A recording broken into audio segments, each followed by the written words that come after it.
I am constantly amazed by how many things our community shares in common. But I'm equally saddened by how many of us feel isolated by memories that we think of as strange or weird. People email me all the time to say things like, wow, I thought I was the only one, but you probably aren't the only one. As Spankos, there are certain things we all share in common, even across vastly different geographic and cultural landscapes, and even across long periods of time. At first, I wanted this video to be called, What is a Spanko? But every rule has a few exceptions, and I really don't want to deal with everyone who didn't obsessively look up the word spanking in the dictionary as a kid, emailing me to complain. So instead of saying what a Spanko is, I'm going to take a gentler approach. Do you guys remember the Jeff Foxworthy bit, you might be a redneck if? If you've been on television more than 5 times describing what the tornado sounded like, you might be a redneck. Inspired by that, I'm going to play You Might Be a Spanko If to celebrate the things that so many of us share in common. Number 1, the dictionary thing. You might be a Spanko if, as a kid, you looked up the word spanking in the dictionary so often and so obsessively that eventually the book just automatically fell open to that page. You didn't understand why other kids were so curious about sex. You were curious about spanking. It's just so much more interesting. Number 2, tongue-tied. Do you struggle to say the word spanking out loud? Yeah, the rest of us do too. I mean, okay, I don't so much have that problem anymore, but, you know, I used to. You are a rhetorical contortionist at twisting around the word spanking to avoid it. Maybe you call it gardening. Maybe you reduce the word to just the letter S. But if that word was or is just a little bit too intense to comfortably say out loud without lots of practice, yeah, you might be a Spanko. Number 3, the side dish.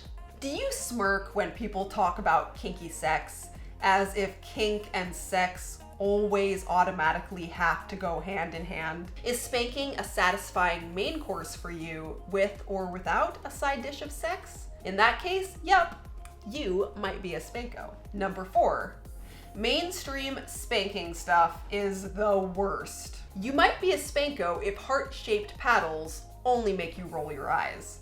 You might be a Spanko if your fantasies have more in common with Little House on the Prairie than with all those boring, erotic how to spank videos online. It can be really delicious if you're being very sensual, stroking, and then you very slowly lift your hand off and prepare them for the spank.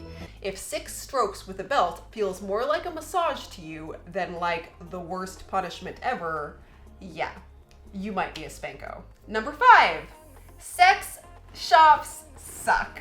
Did you buy your favorite toys in the cooking aisle section of Bed Bath & Beyond? Do you own 6 wooden hairbrushes, even though you're bald? Are you a lady who inexplicably owns at least 3 thick men's leather belts? Does a sturdy hairbrush excite you much more than a pair of handcuffs or edible underwear from the sex shop downtown? Congratulations. In that case, you might be a Spanko. Number 6, happy time. Not to put too fine a point on it, but you might be a Spanko if you think about spanking when you masturbate. Every single time. I mean, why would you bother thinking about anything else? I remember the first time I realized that sex-oriented people think about sex when they masturbate, which embarrassingly was like only a few years ago, and it blew my mind. I remember being like, they have sex, why would they then think about sex? I didn't get it. Anyway. Number 7, legends. Do you still stan the hell out of legends like Samantha Woodley, Lady Di, New West, Rosalind Young, Erica Scott, Jennifer Brooks, Keith Jones, and Steve Fuller? If these are some of your longtime heroes, you might be a Spanko. Number 8, cultural connections. Do you sometimes feel like the only American in the world who knows what it means to use slipper as a verb? Are you a Brit who still remembers Michael Fay? Did you get a D in high school Spanish but still somehow know how to say spanking in 6 different languages? If you know from personal experience just how global our culture can be, you might be a Spanko. These are some of the little quirky cultural details that remind me of being a Spanko. But I want you guys to jump in. Please tell me in the comment section, what little fun quirks or traditions or memories do you think make you a Spanko? Tell me, I want to hear. Let's talk.